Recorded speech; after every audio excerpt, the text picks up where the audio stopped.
Welcome, friends, to another segment of Inspire Our Movement. So very glad that you could join us. We're here today with Pastor Mary Downey, a very close friend of mine, and she has so many great things that she's going to share with us. We're doing continuing our series of segments on purpose and living a purposeful and driven life. And with that, I'm going to turn it over to Pastor Mary to share a little bit about her backstory and just introduce yourself a little bit to our viewers, and maybe we can all get to know you a little bit better. Sure.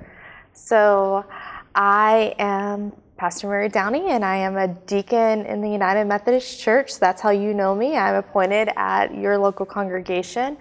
But when I'm not there doing that work, I am the founder and CEO of the Community Hope Center, which works with families facing poverty and homelessness, primarily living along the 192 corridor in Osceola County. I'm also a mom of 3 boys who are 9, 6, and 2, and the wife to Martin. We've been married for 15 years.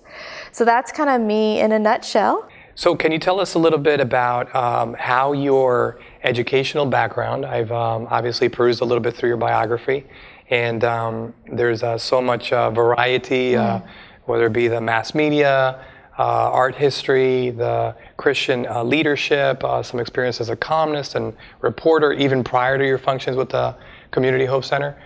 Can you maybe expound a little bit on how all those experiences helped to shape you to the role that you're filling today and what you're actually living out today? Yeah, absolutely. So I grew up in a very small town, in a very fundamentalist household where girls in a lot of ways were not valued for what they could contribute to a career. And so I was called to the ministry probably about 13 years old. Went to my local pastor and told him that I felt like God was calling me to care for people in my neighborhood. And I said, not like a pastor and not like a missionary that goes overseas, but something in between. I just really feel like God's calling me. And that pastor told me that God would not call me into the ministry because I was a girl. And so because I believed very firmly in kind of that pastoral authority of that denomination, I said, okay, that sounds good. So I knew that God was calling me very much into something. And so when I graduated from high school and went to college, I felt like maybe journalism was the place that God wanted me to be. Good journalists have a very strong propensity for the truth, and I believe that Jesus Christ is the truth. And so I kind of worked my calling into this thing of, oh, hey, like I'm called to write these great stories and tell the stories of truth and shine light on stories that could point back to God. And so I got my bachelor's in journalism, and then really that art history time, that was just right after Martin and I got married, and we really just weren't quite ready to like jump into the workforce full time. And so our college offered us teaching assistants to stick around for a couple of years, and so we both got masters of liberal arts and art history. He focused on video editing, and I focused on the history of women through magazine covers, because I'm a weirdo that way, and a pretty large feminist by that point in my life. But around that same time that we were getting that master's degree, our pastor at our United Methodist Church, where Martin and I attended in small town Arkansas, came to me and asked me if I would be willing to go to this training called lay speaker training. And basically in congregations, especially very rural communities, you have pastors who are serving multiple congregations. They don't ever get any vacation time. They don't have anybody ever to step into the pulpit for them. Like here in Florida, we have a lot of pastors. Like there's 3 pastors at the church that you attend. There's always somebody who can step into the pulpit, or there's always a retired pastor who can do that. But in Arkansas, there really wasn't any support. And so he asked me to come to this training so that he could basically go on vacation. So because I really liked my pastor at this point in the United Methodist Church, and because they were affirming of women in ministry, I thought, okay, yeah, sure, I'll do this favor for you, right? And so I go to a lay speaking training where we are, oh my gosh, I think we were tasked with writing like a 5-minute devotion and speaking it. And so we had like the morning where they talked about how you laid out a devotion, not really a sermon, but more like a devotion. And after we did that, it ended at noon. And the presenter of the class came up to me at noon and said, "Hey, why don't you stick around for the second half of the class and get another certification so that if other pastors in your district need a break, you can fill in for them." So I was like, sure, I will do this favor for you, right? And so I did that. And about a week later, my district superintendent called and informed me that the pastor in the small town that I grew up in, like not where I was living, but even smaller than that, 200 people, there was a United Methodist Church there, and he had had a heart attack. And they wanted to know if I would do a pulpit supply for them for about 6 months. And again, sure, I'll do this favor for you, right? And that's in a sort of cyclical fashion, stepping in when needed. Yeah, just stepping in where there was a gap. And, you know, I was at the same time, I was working as a columnist, and I was finishing up school. So I was doing a lot of things at the same time. Martin Per and I usual. Per usual, my life, correct. Exactly. That does sound correct. But, you know, I feel like that's when God was kind of calling me back into, okay, that story that you were told when you were 13 years old that I wasn't calling you might not have been from me, because I was calling you. And that was the most gracious congregation I've ever preached in. You know, I had not been to seminary. I was a fairly good storyteller because journalism had taught me how to do that. Right. But I didn't have any good theological background except for what I thought in my head. But they were so gracious with me, so loving with me, so supportive. I mean, I honestly could not tell you that I've had a congregation as supportive of that little bitty church. And around that same time, give or take a few months, Martin was looking for work, and he really wanted to stay in video production. He really had a passion for that. And as you can probably imagine, there's not a lot of jobs in video production in Southwest Arkansas. And so we just kind of put his resume out into the world. And a little production house here in Kissimmee called him and hired him over the phone. And so we did like all the other people that I experienced on the 192 corridor. We packed up everything that we owned into a U-Haul. And here we go. And here we are. And I had every intention of staying in journalism, every intention of working for a newspaper. My stint in the church I thought was done, again, because I was just doing someone a favor. And my district superintendent had asked me to stay on, and I said, you know, if Martin doesn't get this job, I'll stay on. I'll feel like that's God calling me into the church. But so we got the job, so I felt like, okay, God, like, no, I'm going this way. But we got here, and God made it pretty clear pretty fast that journalism wasn't going to be my path. We were here about a week and a half, and I walked into a downtown United Methodist Church here in Kissimmee, and I asked for the worship times, and they asked me if I had a resume. So it was meant to be. Absolutely. I mean, God was very clear that I was supposed to be in the church. And yeah, and then from there on, just all the other things. I went to seminary. I took 100 years to get ordained, as I like to say. It really was only 10, but it felt like 100. It's like I got all my gray hairs and all my kids in the midst of all that. But yeah, no, God was definitely in the mix, and started a nonprofit, started the Hope Center in the middle of all that too. So that is a perfect segue to my next question. Obviously, you've already mentioned in your intro that you are the founder of the Community Hope Center. We are on the grounds of the Community Hope Center right now, and I won't steal the thunder as to what's to become of this area in the future, in the near future. But can you share a little bit on? You've taken us up to obviously a lot of your spiritual journey, I would say, but to go from there to the nonprofit and what this has become for this community and the impact that has had, I'm sure is something that you can't really plan for in a sense, right? Yeah. I think you probably agree with that. Can you fill us in on you know, almost the why, I guess? You know, obviously the need was pressing, but how did that come to be? And more succinctly, what types of services are actually offered here for the folks that are not familiar? I read online that it's a one-stop shop, I think it read, for the homeless and disenfranchised. So can you expound on those two things? Yeah, I mean, I think for me, so there are a couple of whys that I got the privilege and the honor of being the founder of this organization.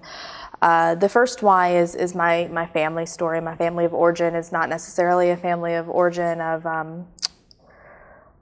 it's a family of origin that includes a lot of just negative experiences and some instances of poverty and instances of violence, instances of just ways that I wasn't cared for well by certain members of my family.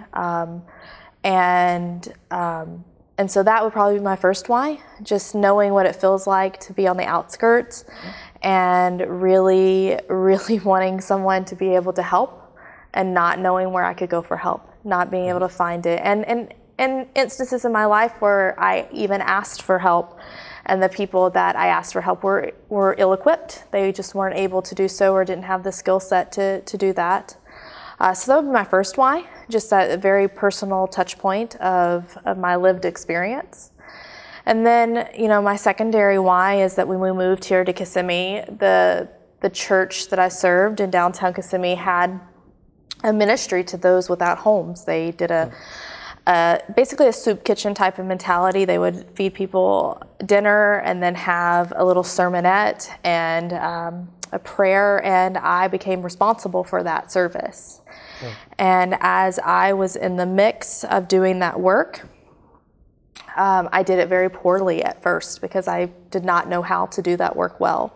So the kind of MO for the pastors was we would come in the back door, help out in the kitchen for a little while, go out, do our sermon, go back in, help serve the meal, and then sneak back out the back door.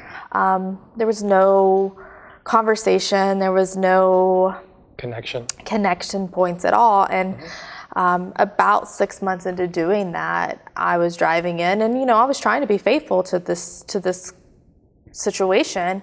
And so I was praying, God, help, prepare the words of my mouth, help me do what I need to do to, touch the people who are there. And I just felt very firmly God speak into my spirit. How about you talk to my people today and not at them? And so I walked into that fellowship hall. I stood up in front of the about 50 to 60 chronically homeless men and women who were there that night. And I said, listen, I owe every single one of you an apology. For the last 6 months or so, I've been coming up here and preaching to you, and I don't even know many of your names. And you don't owe me your name, but if you want to get to know me, I'm going to sit down right over there and let's talk. And then I just ended the moment with, let's sing a couple of stanzas of Amazing Grace, just a cappella. And every person in the room was crying, including me.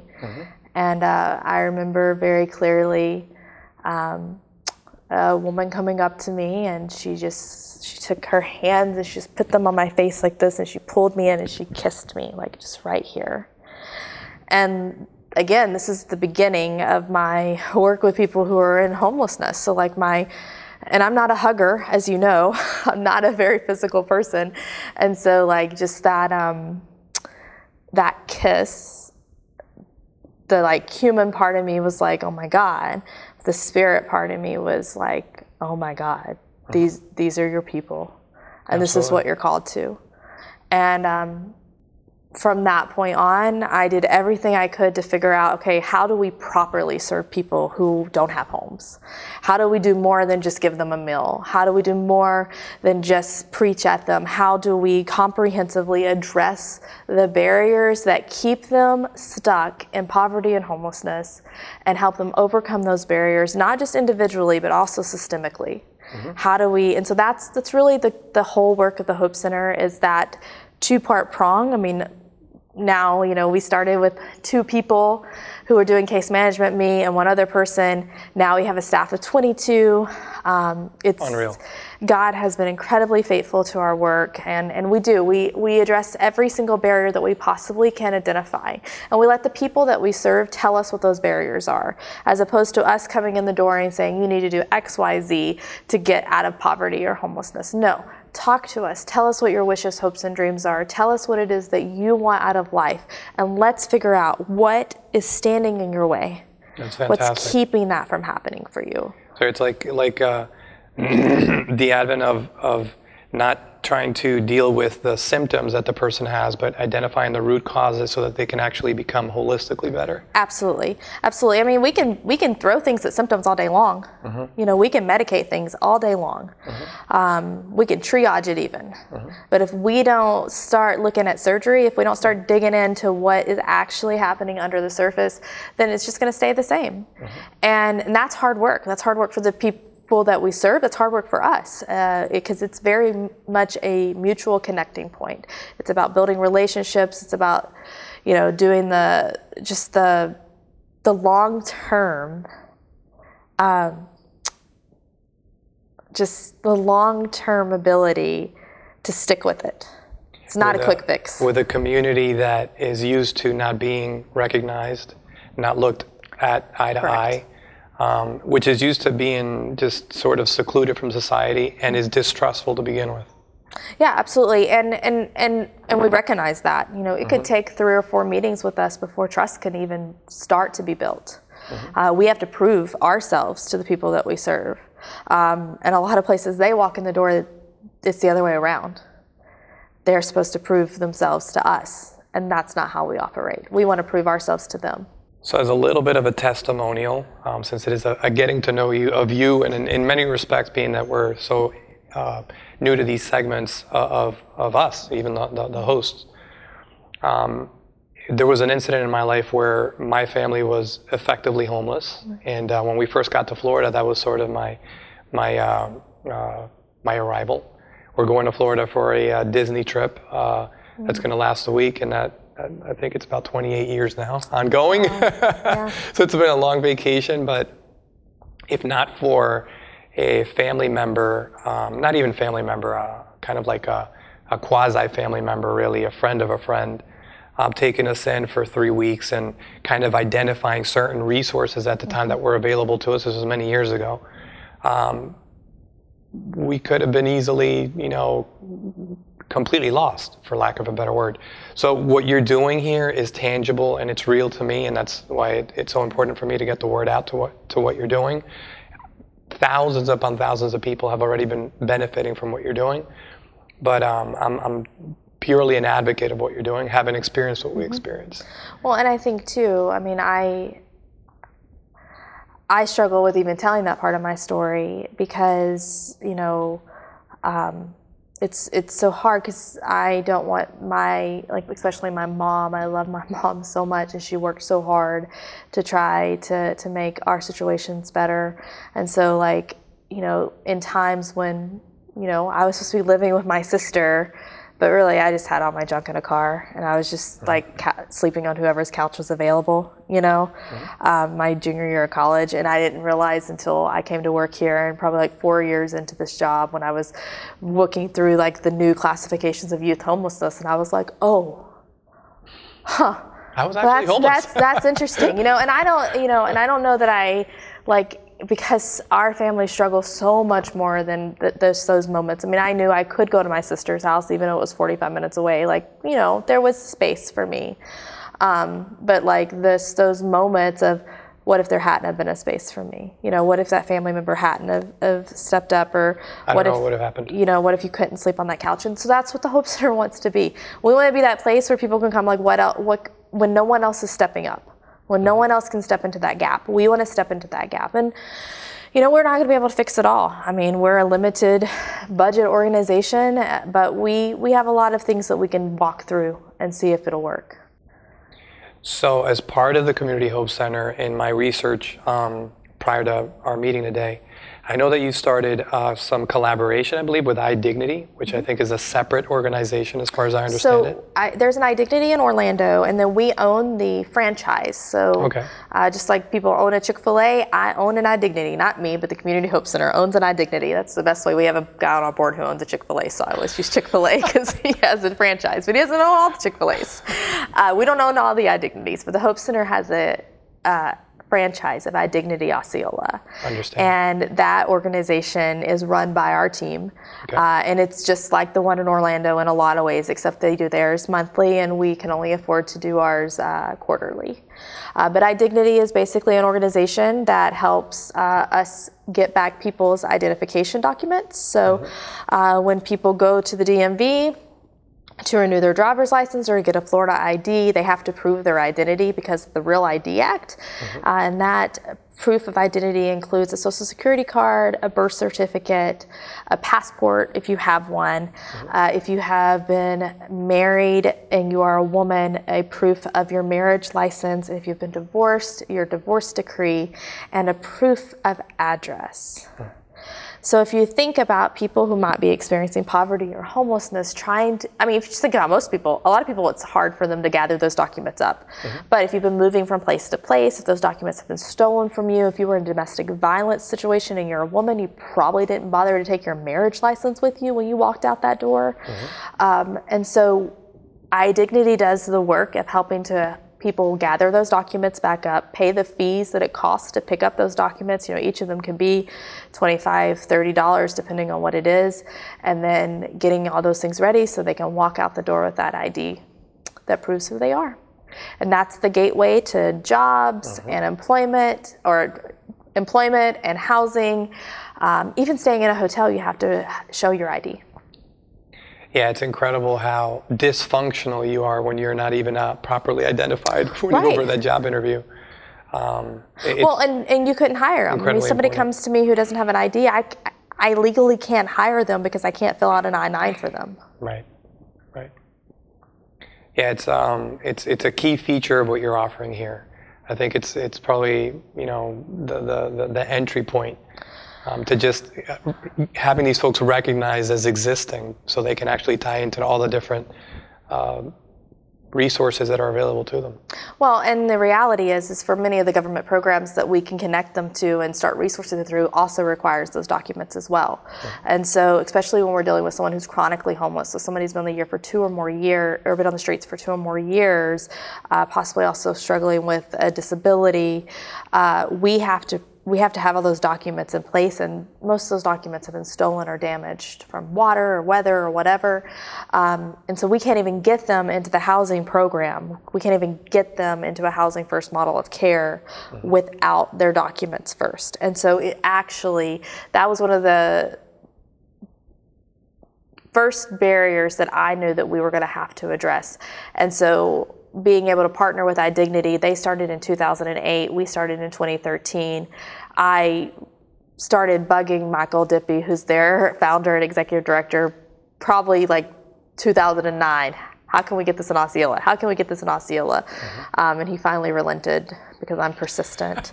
And he'll tell you that was how it worked, that he just gave up because I wasn't ever going to stop asking. Sheer persistence. Yeah, I mean, that's pretty much my story overall, sheer persistence. Truly, you know me well, yes, so you know that is true. Truly advocating for the folks that really need it and championing this whole effort to get folks who are marginalized and disenfranchised to feel like they belong. That's the goal.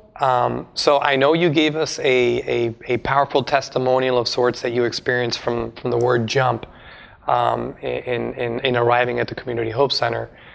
With that lady that you mentioned that put her hands on your face. But can you think of another possible person or individual that's stuck more, you know, directly tied to the Community Hope Center, where you have that palpable feeling of, boy, this is what I'm doing on a day-to-day basis, and this is why I'm exhausted, but I have to get up and possibly take that cup of coffee to walk out the door because this is what it's all about. Success in this scenario is another life saved in certain respects. So I'm looking at my Faces of Hope poster here because literally there are 3 on this that are directly connected to me, and I could tell you I'll just briefly tell you. Sure. This guy right here, this is Mark. Mark was living on the streets for a very long time. He ended up renting a room, and I wasn't his case manager. His case manager was another employee, but in the Hope Center, in the main site, we have an open office type of environment, and it's actually, we would love to have doors, but we can't afford them, and so we just have cubicles, and so everybody tries to talk really quiet and tries to like keep confidences down, but because we have the open air type of environment, as the boss, I could walk around and listen to kind of just make sure everything's going like really well, right? So Mark was in with his case manager, and he was actually doing an exit interview because he had gotten housed.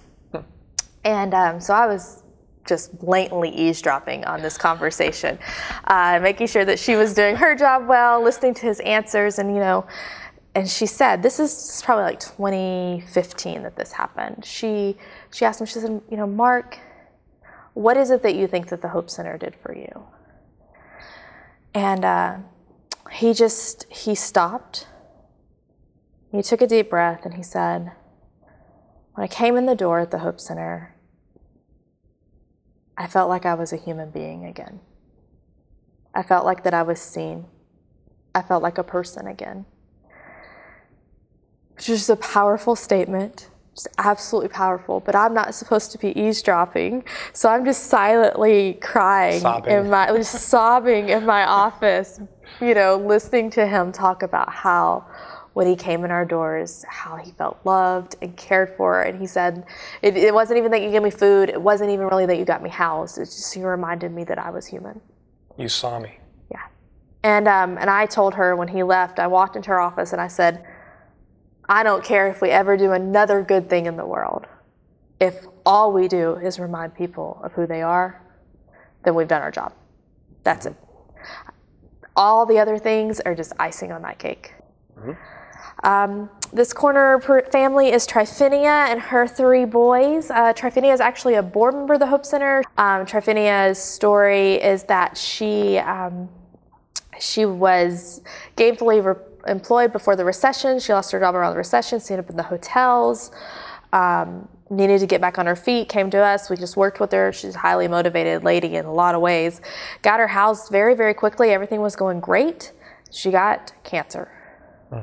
She lost her home again, but she came back to us, and we worked through it and got her into another home. And to this day, the thing that kind of helps me do my job is I think about Tryphinia sitting at her dinner table at night with her 3 boys.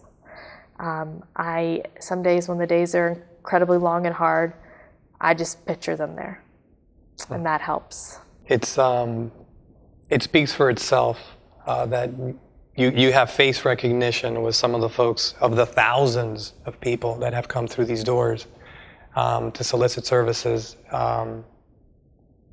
Which I think is a perfect segue probably for the next question that I intended to ask anyway. I think in order to do what you do as you've done it, it takes a certain kind of person to do what I've experienced with you as a co-pastor at our church, or at least part of the pastoral team. Just to be warm, welcoming, open to people. I think that's a key quality as a leader, and particularly as a leader for that's advocating for folks that are not in the best state in their lives. Yeah. Can you maybe tell us a little bit about where that comes from? What maybe shaped you into being open to others and to being compassionate? I know we taught that's kind of like a ready word. Be compassionate. Yeah. We all hear it, but not all of us have that, or can maybe maybe give that peace of mind to others just by looking at them. Well, first of all, thank you for saying that. I don't know that every day I succeed at what you just said, but it is a hope of mine that people do feel warmth and loved and cared for and seen. That is what I hope happens when people are experiencing life around me. I definitely am not perfect at it. There are many instances where I know I wasn't. But I do think that empathy and just the lived experiences that I've had in the places where I've lived into feeling unseen and feeling very judged and feeling very different. You know, I always kind of felt those things a lot, and I think that I'm always looking to reassure people that they are loved just the way they are, that they are not too much, they are not too less, that they are. And I think my faith plays a big role in that as well. I mean, just the way that I interpret who Jesus is and how Scripture shows us Jesus interacted with people. Jesus was always on the outskirts. Jesus was always drawing the circle wider. I firmly believe that's who Jesus is, and so I want to replicate that. And you are doing that, definitely. Thank you. So there are some folks out there, like myself. When I first started doing this, my why was, boy, I see folks like our first guest, Pastor Josh, yourself, and some others that are so well aligned with their actions and passions. And I've struggled with that for quite a long time, probably even to this day. But I feel so comfortable in the setting that we're in because I feel it's more true to me in terms of seeking out collaboration with others and enjoying such wonderful company. But again, I'm sure it's not unique to myself. What word of encouragement or advice could you offer to someone out there who may not be feeling purposeful? Yeah, so I think a lot of times when I was growing up, people would always say, like, what's God's will for my life? What's God's will for my life? What, who will I marry? What's God's will? What's God's will? And I struggled with that. I mean, you talk about having this purpose, but I remember being in college, and I mean, I'm a journal writer, so if you read my journals from college, like, you would just see this like very insecure girl who was just begging God to tell me, like, what is your will? And really, God's will for all of us is the same, and that's to love God. Like, that's what God wants from us more than anything else is to love God. And if you start that when you're thinking about purpose from a God standpoint, if you can start aligning your heart with God's heart, then your purpose and vocation, I think, comes out of that. I think simultaneously, the things that really tick you off, the things that just make you just like, why is this happening? This should not be happening. Those things also can tell you what your purpose is.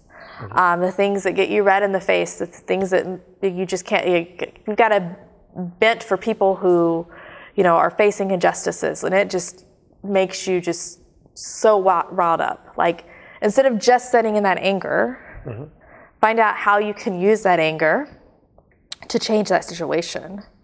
And so, I mean, I think it's Parker Palmer who says, like, your calling is where your passion and your vocation mix. I don't know. I'm not great at quoting things, but something along those lines. Look up Parker Palmer. Right, he wrote a whole book about vocation. It was excellent, and I read it because I was supposed to.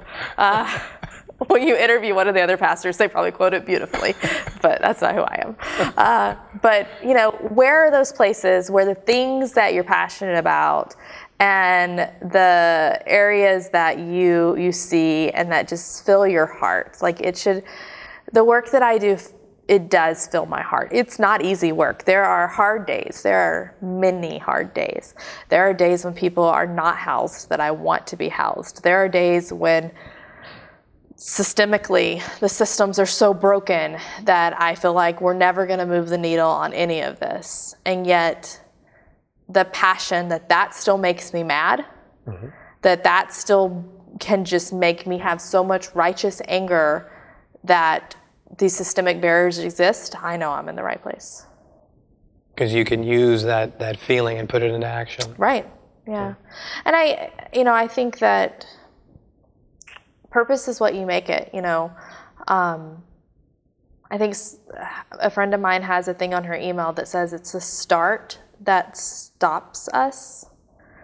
Just the idea of just like stepping into something and starting something, taking that risk. And I think that's the thing that I see with people who seem to have a lot of purpose, is that at some point in their life, they were willing to step into it.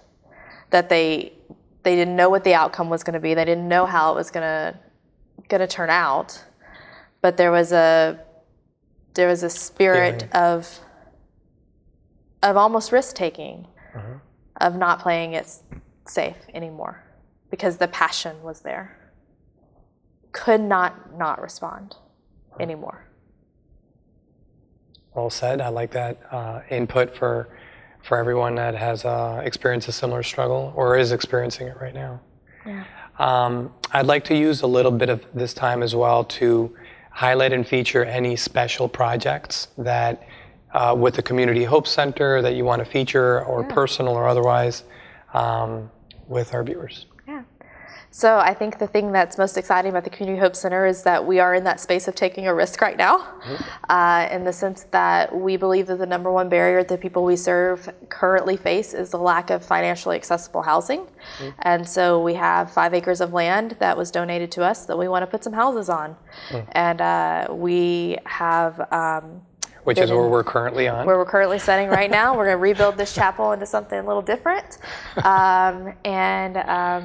Man, oh man, it's hard work. It is hard work, and it is not easy, and it is not cheap to build some housing, let me tell you. But I know that God's going to provide a way, because that's been the story of the Hope Center all along. The story of the Hope Center, and I think actually, if I'm going to lean back into that purpose thing one more time, it's really a story of obedience. So it is risk-taking, but it's also trusting God, that God's not going to leave you in the midst of that. Every step, every decision we've made around the work at the Hope Center has been an act of obedience. And people often ask me like, how did you do it? How did you make this happen? And literally my answer is often, I was simply obedient to what I felt like God wanted me to do. That's powerful. And so housing, I'm just being obedient, and I'm praying that God's going to make a way. It'll happen. I'm sure it'll happen. We'll come back when You can the be at the Hope Village is already constructed. Little shovel. So I know recently I follow the Community Hope Center and yourself on some forums within social media.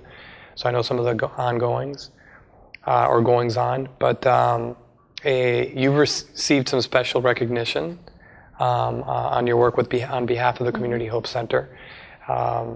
Multiple Orlando Business Journal, I believe, top 40, under 40. Barely made it. But I just want you to maybe expand a little bit or share your thoughts as to receiving this recognition.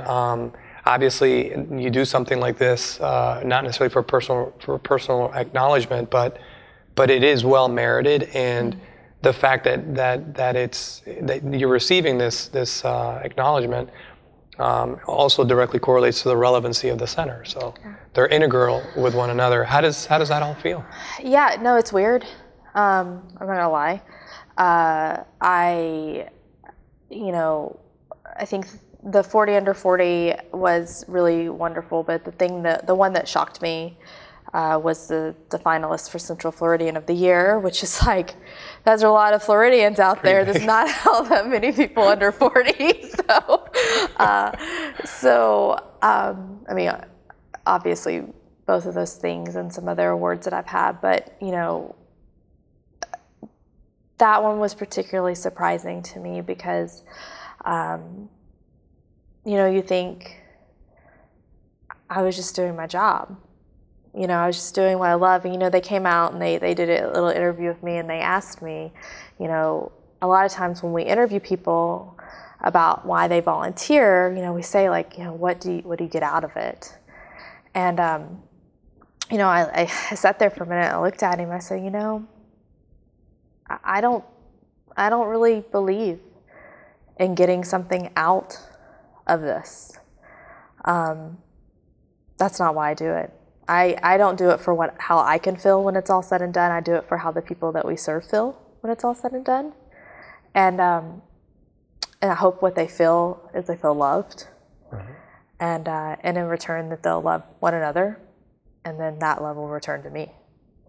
And so it is circular. That's what I'm looking for. Like that's what I'm after. I'm after that. I'm after a community, a church, that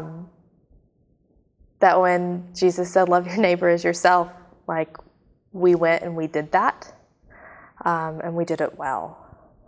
And so every time I win one of these things, like, yes, I mean, I'm an Enneagram 3, and if you haven't looked up 3s, like we love achievement in general, like it's in our DNA.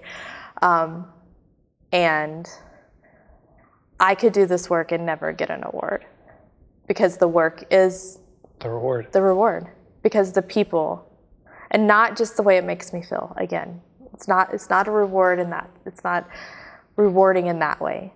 It's the return on investment that we get as a community that makes my heart just soar.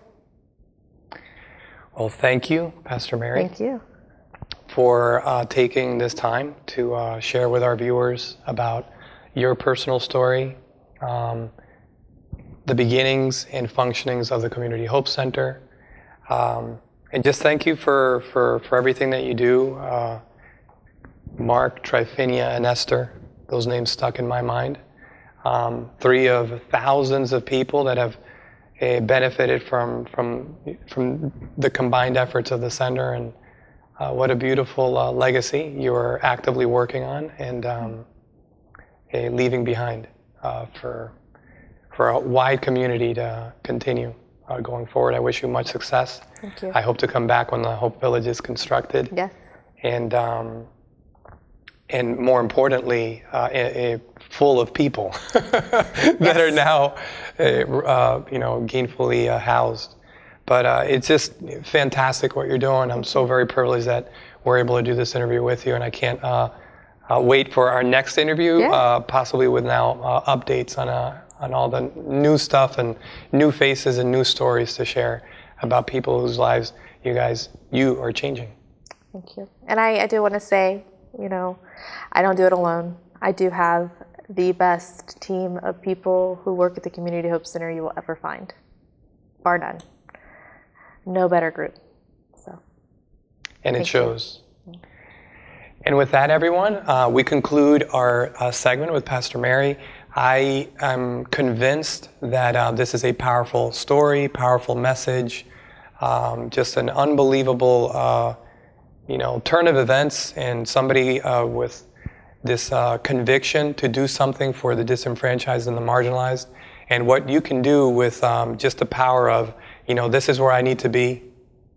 This is where, as you put it, God wants me to be, and I'm going to put my actions in motion and just let it roll.